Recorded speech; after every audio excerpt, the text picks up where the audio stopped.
জেনপাস Yuji পরীক্ষার সিলেবাসে যে নতুন চ্যাপ্টার অ্যাড হয়েছে হেলথ অ্যাপটিটিউড, সেখানের আজ ম্যাটার্নাল অ্যান্ড চাইল্ড কেয়ারের চ্যাপ্টারটি ডিটেলসে আলোচনা করা হবে এই নোটস থেকে।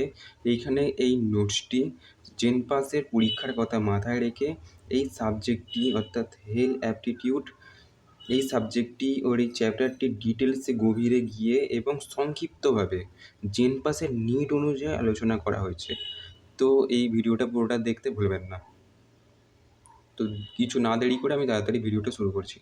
প্রথমেই যে বিষয়টি নিয়ে আলোচনা করা হয়েছে সেটা হচ্ছে মাতৃ স্বাস্থ্য, ম্যাটার্নাল হেলথ, অর্থাৎ কোনো মহিলা প্রেগনেন্সি প্রাপ্ত হওয়ার সাথে সাথে কী কী স্বাস্থ্যের পরিবর্তন হয় এবং কী কী পরিষেবা নেওয়া উচিত সে সম্বন্ধে আলোচনা করা হয়েছে ডিটেলসে। তো শুরু করছি। 1.1 মাতৃকালীন সেবার লক্ষ্য, মানে এই সময় সেবার লক্ষ্য কী কী থাকে। মাতৃমৃত্যু, নবজাতক মৃত্যু কমানো, জটিলতা দ্রুত শনাক্ত করে সময় মতো রেফার করা, স্বাস্থ্য শিক্ষা, পুষ্টি, পরিচ্ছন্নতা, জন্ম পরিকল্পনা, স্তন্যপান। এখানে যে হাইলাইটেড পয়েন্টটা এখানে দেওয়া হয়েছে, গোল্ডেন পয়েন্ট: গর্ভাবস্থায় নিয়মিত এএনসি প্লাস প্রসবের সময় স্কিল্ড বার্থ অ্যাটেন্ডেন্স প্লাস প্রসব পরবর্তী পিএনসি সমান নিরাপদ মাতৃত্ব। এটা নিরাপদ মাতৃত্ব পেতে গেলে এই নিয়মগুলো এখানে হাইলাইটেড করা হয়েছে। এখানের মধ্যে ইএনসি এবং পিএনসি বিষয়টা পরবর্তীকালে জানতে পারবেন। এখানে এবার এএনসি সম্বন্ধে বলা হয়েছে, কোর কনসেপ্টটা একদম আমরা দিয়েছি। এএনসি অর্থাৎ অ্যান্টিনেটাল কেয়ার, প্রাথমিক রেজিস্ট্রেশন যত তাড়াতাড়ি সম্ভব, অর্থাৎ কোনো মহিলা গর্ভবতী হওয়ার যত তাড়াতাড়ি সম্ভব ডাক্তারের কাছে কনসাল্টে রেজিস্ট্রেশন করাতে হবে। প্রথম 3 মাসের মধ্যে করানো সবথেকে ভালো। কমপক্ষে 4 বার ভিজিট। গর্ভবতী হওয়ার পরে সবসময় ডাক্তারের সাথে কনসাল্টে থাকতে হয়, তো মিনিমাম 4 বার তো ডাক্তারের কাছে যেতেই হবে, এটাই বলা হয়েছে। এএনসিতে যা যা করা হয়, এই অ্যান্টিনেটাল কেয়ারের মধ্যে যা যা করা হয়, প্রথমে ইতিহাস দেখা হয়। তো পূর্বের গর্ভ অবস্থা, প্রসব, রক্তপাত, অপারেশন, অসুখ, ড্রাগ অ্যালার্জি ইত্যাদি সম্বন্ধে ইতিহাসটা দেখা হয়। পরীক্ষার মধ্যে পড়েছে ওজন, অর্থাৎ গর্ভবতী মহিলার ওজন, রক্তচাপ, fetal height, fetal heart sound, oedema. কী কী টিকা দেওয়া হয়, এখানে লোকাল নিয়ম অনুযায়ী টিকার জিনিসটা আছে, অর্থাৎ এইখানে আমাদের ভারতে যেটা টিকা দেওয়া হয় নিশ্চয়ই আমেরিকায় দেওয়া হয় না, এরকমই লোকাল নিয়ম অনুযায়ী টিকাটা দেওয়া হয়। ল্যাব, আমাদের ল্যাবে এখানে হয় HB, urine albumin, sugar, blood group, সংক্রামক স্ক্রিনিং এসব পরীক্ষা করা হয় গর্ভবতী মহিলার। ক্যালসিয়াম, প্রি এক্সক্ল্যাম্পসিয়া রিস্ক কমাতে সহায়ক করে। নীতি ডোজ টেস্ট গাইডলাইন ভেদে হয়। ঠিক আছে, মানে অঞ্চল ভেদে এখানে এগুলো চেঞ্জ হয়, এই ডাক্তারখানায় এইটা, ওই ডাক্তারখানায় এইটা, এরম টাইপের। তারপর আছে গর্ভ অবস্থায় ঝুঁকির লক্ষণ। এবার কী কী ঝুঁকি অবস্থা আসতে পারে সে সম্বন্ধে ডিটেলসে আলোচনা করা হবে।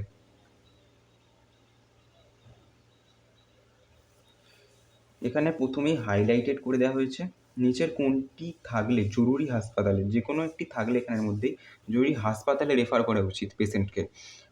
প্রথমটি হচ্ছে এখানে যোনিপথে রক্ত, তীব্র মাথা ব্যথা, চোখে ঝাপসা দেখা, খিঁচুনি, মুখ হাত পা ফুলে যাওয়া, শ্বাসকষ্ট, বুকে ব্যথা, জ্বর, দুর্গন্ধ স্রাব, শিশুর নড়াচড়া কমে যাওয়া এবং না পাওয়া, পানি ভাঙা কিন্তু প্রসব না হওয়া দীর্ঘ সময়। এখানে একটা ঝুঁকির এখানের মধ্যে রয়েছে অ্যানিমিয়া, অর্থাৎ গর্ভবতী মহিলার অ্যানিমিয়া বা রক্তাল্পতা থাকার একটা সম্ভাবনা থাকে, মানে হয়ে যাওয়ার একটা সম্ভাবনা থাকে। কারণ আয়রনের ঘাটতি, ফোলেট, বি12 ঘাটতি, কৃমি, দীর্ঘ রক্তক্ষয়, অপুষ্টি। এখানে লক্ষণ কী কী আছে, ফ্যাকাসে, ক্লান্তি, মাথা ঘোরা, শ্বাসকষ্ট। প্রতিরোধ, এখানে আইএফএ, কৃমিনাশক, আয়রন সমৃদ্ধ খাবার যেমন সবুজ শাক, ডাল, মাংস, ডিম, ভিটামিন সি ইত্যাদি খেতে হবে এই অ্যানিমিয়াটা কাটানোর জন্যে। তারপরে আছে প্রি এক্সক্ল্যাম্পসিয়া, হাইপারটেনসিভ ডিসঅর্ডার্স। প্রি এক্সক্ল্যাম্পসিয়া গর্ভাবস্থায় উচ্চ রক্তচাপ প্লাস প্রোটিন ইউরিয়া, এইগুলোকে প্রি এক্সক্ল্যাম্পসিয়া বলে, মানে গর্ভাবস্থায় উচ্চ রক্তচাপ মানে হাই প্রেশার এবং ইউরিয়ার সাথে মানে পেচ্ছাপের সাথে রক্ত ইত্যাদি বেরোলে এটাকে প্রোটিন ইউরিয়া, এইগুলো হলে প্রি এক্সক্ল্যাম্পসিয়া বলে। এক্সক্ল্যাম্পসিয়া, প্রি এক্সক্ল্যাম্পসিয়ার সাথে খিঁচুনি এলে তাকে এক্সক্ল্যাম্পসিয়া বলে। জরুরি ম্যানেজমেন্টের ধারণা, শক, এয়ারওয়ে সাপোর্ট, রেফার, খিঁচুনি নিয়ন্ত্রণ এসব করা হয়। প্রসব, ইন্টারনাল ন্যাটাল কেয়ার, এর মধ্যে মূল ধারণাটা শুধু আমরা দিয়েছি। স্বাভাবিক প্রসবের ধাপ, প্রথম স্টেজ। সার্ভিক ডাইলেশন, দ্বিতীয় বেবি, তৃতীয় প্লাসেন্টা। এখানটা মনে রাখতে হবে, এখান থেকে অনেক কোশ্চেন আসার সম্ভাবনা আছে। তিনটে স্টেজ, সার্ভিক ডাইলেশন, দ্বিতীয় বেবি, তৃতীয় প্লাসেন্টা। পর্টোগ্রাফ কাকে বলে? এখানের মধ্যে প্রসবের অগ্রগতি পর্যবেক্ষণ করার জন্যে যে ডিজিটাল পরীক্ষা করা হয় মেশিনের সাহায্যে, সেটাকে এখানে পর্টোগ্রাফ বলে। সংক্রামক প্রতিরোধ, হ্যান্ড সংক্রামক প্রতিরোধ করার মানে প্রসবের সময় সংক্রমণ প্রতিরোধ করার জন্য হ্যান্ড হাইজিন মেনটেন করতে হয়, গ্লাভস পরতে হয়। দেখে থাকবেন যে এখানে গ্লাভস পরে নার্সরা কাজ করে, তারপর স্যানিটাইজার দিয়ে যন্ত্রপাতি পরিষ্কার করা হয়। প্রসব পরবর্তী অর্থাৎ পিএনসি, সেখানে বলেছিলাম পিএনসি সম্বন্ধে পরে জানা যাবে, তো এখানে পিএনসি সম্বন্ধে বলা হয়েছে। প্রসব পরবর্তীতে কী কী ব্যবস্থা হয়? মায়ের রক্তপাত, জ্বর, বুক, স্তনে ব্যথা, মানসিক স্বাস্থ্য, পরিবার পরিকল্পনা। শিশুর শ্বাসকষ্ট, তাপমাত্রা, খাওয়া, জন্ডিস, ইনফেকশান, এই বিপদগুলো আসতে পারে দুজনের মধ্যে। এখানে আলোচনা করেছে নবজাতকের সেবা সম্বন্ধে।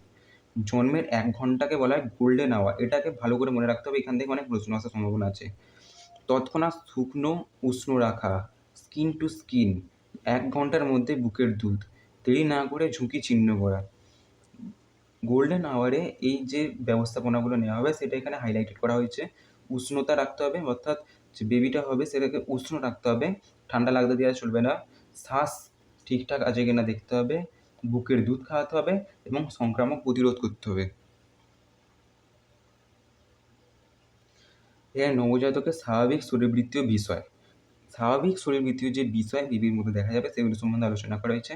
স্বাভাবিক শ্বাস, জন্মের পর কান্না, শ্বাস শুরু। মেকোনিয়াম, প্রথম মল সাধারণত 24 ঘন্টার মধ্যে, অর্থাৎ বেবি 24 ঘন্টার মধ্যে যে প্রথম মল ত্যাগ করবে তাকে মেকোনিয়াম বলা হয়, এটা ইম্পর্টেন্ট পয়েন্ট।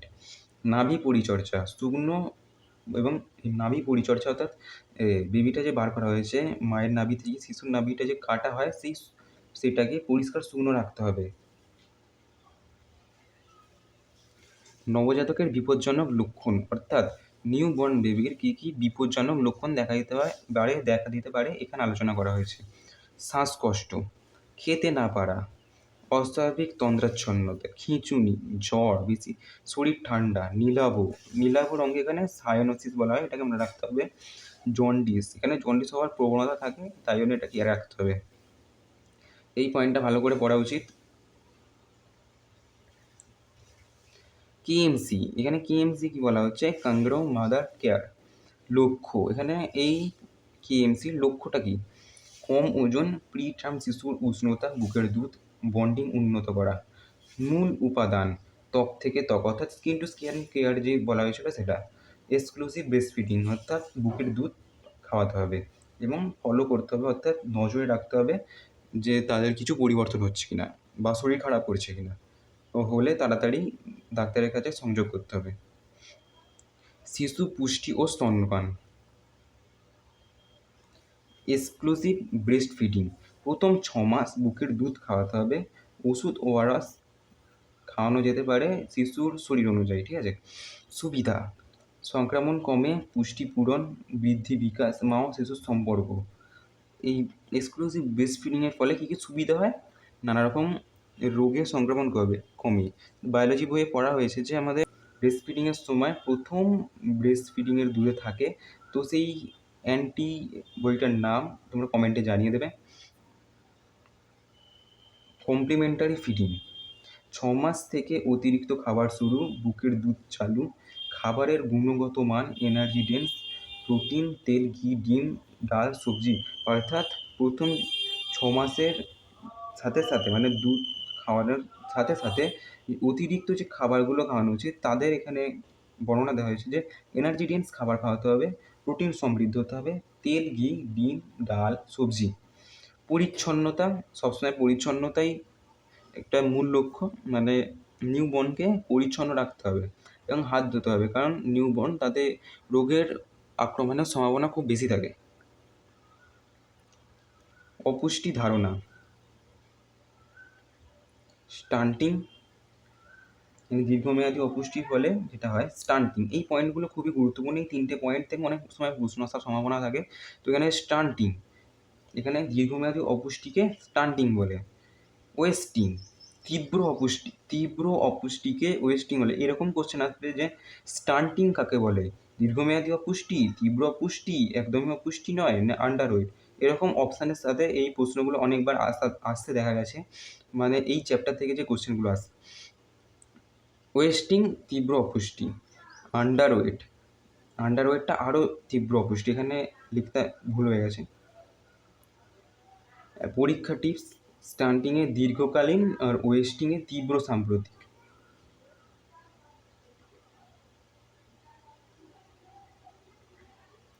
এখানে আলোচনা করা হয়েছে ডায়রিয়া ও এআরআই নিউমোনিয়া সম্বন্ধে। ডায়রিয়া, শিশুর ডায়রিয়া হলে কী করা যাবে? ডায়রিয়া হলে জিঙ্ক আর ওআরএস সমৃদ্ধ খাবার খাওয়াতে হবে। মূল চিকিৎসা ওআরএস, জিঙ্ক এবং খাবার চালিয়ে যাওয়া। খাবার বন্ধ করলে হবে না, তার সাথে জিঙ্ক এবং ওআরএস খাওয়াতে হবে। হাইড্রেশনের লক্ষ্য, তৃষ্ণা, চোখ বসে যাওয়া, ত্বক টান দিলে দেরিতে। হাইড্রেশনের লক্ষ্য, তৃষ্ণা, চোখ বসে যাওয়া, ত্বক টান দিলে দেরিতে ফিরে, প্রসব কম। এআরআই নিউমোনিয়া বিপজ্জনক চিহ্ন, দ্রুত শ্বাস, বুক দেবে যাওয়া, খেতে না পারা, তন্দ্রা, সাইনোসিন। ফিল্ড লেভেলে কী করা যায়? দ্রুত শনাক্ত, রেফার প্রোটোকল অনুযায়ী ব্যবস্থা। টিকাদান, এখানে টিকাদানের সম্বন্ধে বলা হয়েছে। টিকার উদ্দেশ্য রোগ প্রতিরোধ ক্ষমতা তৈরি করে। রুটিন টিকাদান সূচি দেশ রাজ্যভেদে এটা বিভিন্ন ধরনের হতে পারে। দেশ এবং রাজ্যভেদে টিকাদানের ব্যবস্থাটা বিভিন্ন ধরনের হতে পারে, ঠিক আছে। আর এখানে একটা গুরুত্বপূর্ণ ব্যাপার, এটা কোল্ড চেন টিকা কার্যকারিতা বজায় রাখতে সঠিক তাপমাত্রা, ঠিক আছে। মানে এটা থেকে অনেকবার প্রশ্ন আসতে দেখেছি আমি। কোল্ড চেন অর্থাৎ শিশুকে উষ্ণ জায়গায় রাখতে হবে। ঠান্ডা পেলেই টিকা আর কোনো কাজ করবে না। পরিবার পরিকল্পনা, এখানে পরিবার পরিকল্পনা সম্বন্ধে আলোচনা করেছে। ফ্যামিলি প্ল্যানিং, লক্ষ্য পরিকল্পিত পরিবার, মাতৃ শিশু স্বাস্থ্য উন্নয়ন পদ্ধতি ধারণা, কন্ডোম, ওসিপি, আইইউসিডি, ইনজেক্টেবল স্থায়ী পদ্ধতি, ঠিক আছে। প্রসব পরবর্তী পরামর্শ, জন্মের ব্যবধান, মানে প্রসব পরবর্তী পরামর্শ, জন্মের ব্যবধান মা ও শিশু উভয়ের জন্য উপকারী। অর্থাৎ কোনো মহিলার প্রসব করে একটা বাচ্চা প্রসব করেছে, তার সঙ্গে সঙ্গেই আরেকটা শিশুর জন্য প্রিপারেশন নেওয়া উচিত নয়, খানিকটা গ্যাপ রাখা উচিত, তাতে মাতৃ স্বাস্থ্য এবং শিশু স্বাস্থ্য উভয় উপকার হয়। তোমাদের যদি এই নোটটা লাগে তো আমাকে কমেন্টে বলতে পারো। এখানে কিছু গুরুত্বপূর্ণ ট্রাম আছে। এএনসি গর্ভকালীন সেবা, পিএনসি প্রসব পরবর্তী সেবা, এলবিডব্লিউ কম ওজন এর জন্ম, 2.5 কেজির নিচে জন্মালে এলবিডব্লিউ বলা হয়। প্রি টার্ম 37 সপ্তাহের আগে জন্ম, অর্থাৎ নির্দিষ্ট সময়ের আগে জন্ম হয়েছে, 37 সপ্তাহের আগে। পিপিএইচ প্রসব পরবর্তী অতিরিক্ত রক্তপাত, এতেই জরুরি ব্যবস্থা নেওয়া উচিত। ইবিএফ 6 মাস শুধু বুকের দুধ, মানে exclusive breast feeding. KMC skin to skin care. এখানে এবার আমরা চলে এসেছি 75টা কোশ্চেনে, যে জেনপাস ইউজির জন্য আমি এমসিকিউ যে 75টা বানিয়েছি। আচ্ছা, এই ভিডিওটা আমি প্রথম ইউটিউবে ভিডিও বানাচ্ছি, তো কিছু ভুল হলে আমার অনেকবার প্রোনাউন্সিয়েশন অনেক ভুল হচ্ছে এবং আরও কিছু অনেক বলতে ভুল হচ্ছে, সেগুলো একটু হলে আমাকে ক্ষমা করে দিও। আমি প্রথম ভিডিও বানাচ্ছি ইউটিউবে। আমি জেনপাস ছাত্রছাত্রীদের কল্যাণের কথা ভেবেই এই চ্যাপ্টারটা আমি নিয়ে এসেছি। তো তোমাদের যদি নোট লাগে আমাকে কমেন্ট করতে পারো, এবং পরবর্তী চ্যাপ্টার পেতে হলেও কী চ্যাপ্টার নিয়ে আসবো আমাকে কমেন্ট করতে পারো। নিয়মিত ভিডিও পেতে আমাদের চ্যানেলটি সাবস্ক্রাইব করে দিতে পারো। তো আমি প্রথমে কোশ্চেন আছে, গর্ভাবস্থায় নিয়মিত এএনসি এর প্রধান উদ্দেশ্য কী? ঝুঁকি শনাক্ত ও জটিলতা প্রতিরোধ। দ্বিতীয় কোশ্চেন, এএনসিতে সবচেয়ে গুরুত্বপূর্ণ ভাইটাল সাইন কোনটি? রক্তচাপ। গর্ভাবস্থায় যোনিপথে রক্তপাত হলে করণীয় কী? তৎক্ষণাৎ রেফার হাসপাতাল। প্রি এক্লাম্পসিয়া ক্লাসিক সতর্ক লক্ষণটি কী? অপশানগুলোর মধ্যে সঠিক অ্যান্সার হবে মাথা ব্যথা ও চোখে ঝাপসা। এক্লাম্পসিয়া বলতে কী বোঝায়? 4টি অপশানের মধ্যে সঠিক অ্যান্সার হবে প্রি এক্লাম্পসিয়ার সাথে খিঁচুনি। আইএফএ সাপ্লিমেন্ট প্রধান ভূমিকা। আইএফএ সাপ্লিমেন্ট কেন দেওয়া হয়? এটা রক্তাল্পতা প্রতিরোধ করার জন্য দেওয়া হয়। গর্ভ অবস্থায় ফোলা উচ্চ রক্তচাপ সম্বন্ধ হলে, গর্ভাবস্থায় ফোলাভাব এডিমা, উচ্চ রক্তচাপ সন্দেহ হলে জরুরি মূল্যায়ন ও রেফার। প্রসবের অগ্রগতি পর্যবেক্ষণে ব্যবহৃত চার্ট পর্টোগ্রাফ। সেই গর্ভাবস্থায় আসলে ডাক্তার অনেক রকম ছবি তৈরি করে এবং পরীক্ষা করে, সেটাকেই পর্টোগ্রাফ বলে এখানে। প্রসবের পর অতিরিক্ত রক্তপাত হলে জরুরি ব্যবস্থা নেওয়া উচিত। প্রসব পরবর্তী সেবার একটি লক্ষ্য রক্তপাত, জ্বর ইত্যাদি জটিলতা শনাক্ত। প্রসব পরবর্তীকালে যে লক্ষ্যগুলো রাখা হয় সেটা এই সম্ভাবনাগুলো এড়ানোর জন্যে। নবজাতকের গোল্ডেন আওয়ার বলা হয়, আমি এখানে বলেছিলাম সেটা ইম্পর্টেন্ট। এখানে প্রশ্ন এসছে, দেখতে পাওয়া যাচ্ছে জন্মের পর 1 ঘন্টাকে নবজাতকের গোল্ডেন আওয়ার বলা হয়। নবজাতকের তৎক্ষণাৎ শুকনো প্রধান কারণ, মানে শুকানোর প্রধান কারণ হচ্ছে নবজাতককে তৎক্ষণাৎ শুকোতে হবে। এর প্রধান কারণ হচ্ছে হাইপোথার্মিয়া প্রতিরোধ করতে। আর্লি ইনিশিয়েশন অফ ব্রেস্টফিডিং মানে 1 ঘন্টার মধ্যেই বুকের দুধ। এক্সক্লুসিভ ব্রেস্টফিডিং 6 মাস করাতে হবে। কেএমসি এর মূল উপাদান ত্বক থেকে ত্বক এবং বুকের দুধ, মানে সেই স্কিন টু স্কিনের, ঠিক আছে। কম জন্মের ওজন এলবিডাব্লিউ, সেখানে বলেছিলাম 2.5 কেজির নিচেই জন্ম হলে সেটাকে এলবিডাব্লিউ বা কম ওজনের জন্ম বলা হয়।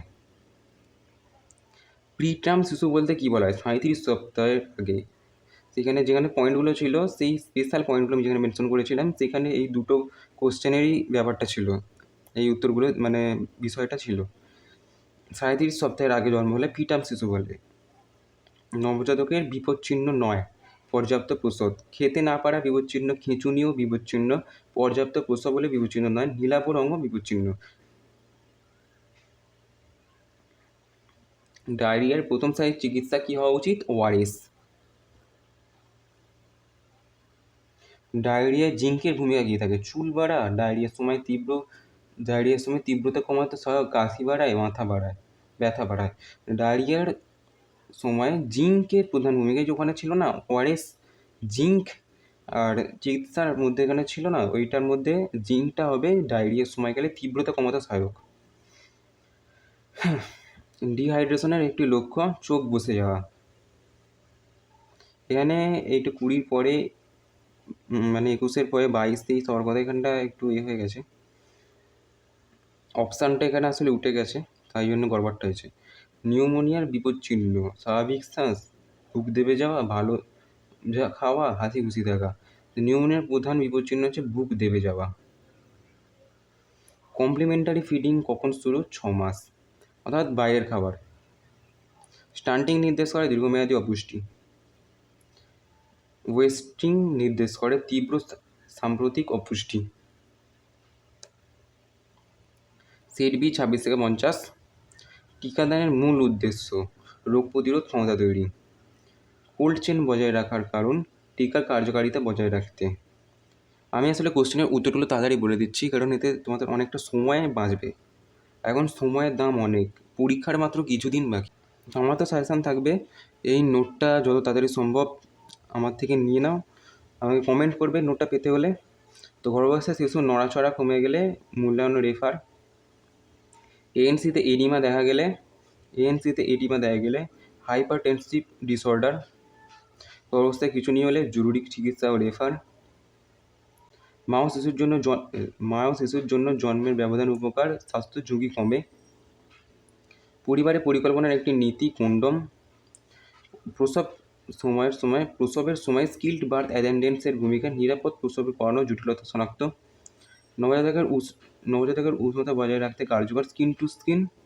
নবজাতকের সায়ানোসিন মানে নীলাভ রং, অর্থাৎ সেই যে নীলাভ রং হয়ে যায় না, সেটা আগে আবার একবার প্রশ্নটা এসেছিলো, ঠিক আছে। ওইটা হচ্ছে নবজাতকের সায়ানোসিন মানে হচ্ছে নীলাভ রং। নবজাতকের গায়ে নীল রং প্রকাশ পেলে ভাবতে হবে নবজাতকের সায়ানোসিন হয়েছে। নবজাতক খেতে না পারলে এটা বিপদচিহ্ন, ডাক্তারের সাথে পরামর্শ করা উচিত। মেকোনিয়াম হলো প্রথম মল। শিশু 24 ঘন্টার মধ্যে যে মল ত্যাগ করে তাকে মেকোনিয়াম বলে। নাভি পরিচর্যার মূলনীতি পরিষ্কার ও শুকনো রাখা। ইবিএফ এর একটি সুবিধা সংক্রামক কমে। 6 মাসের আগে পানি ও মধু দেওয়া ইবিএফ ভাঙে।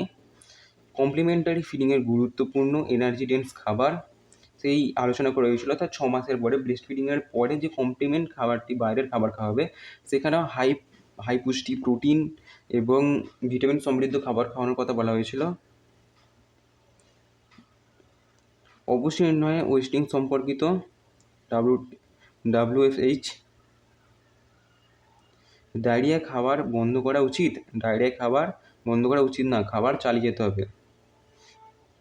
ডিহাইড্রেশনের প্রসব কমে। নিউমোনিয়া হলে দ্রুত শ্বাস নিলে সেটা বিপজ্জনক হতে পারে।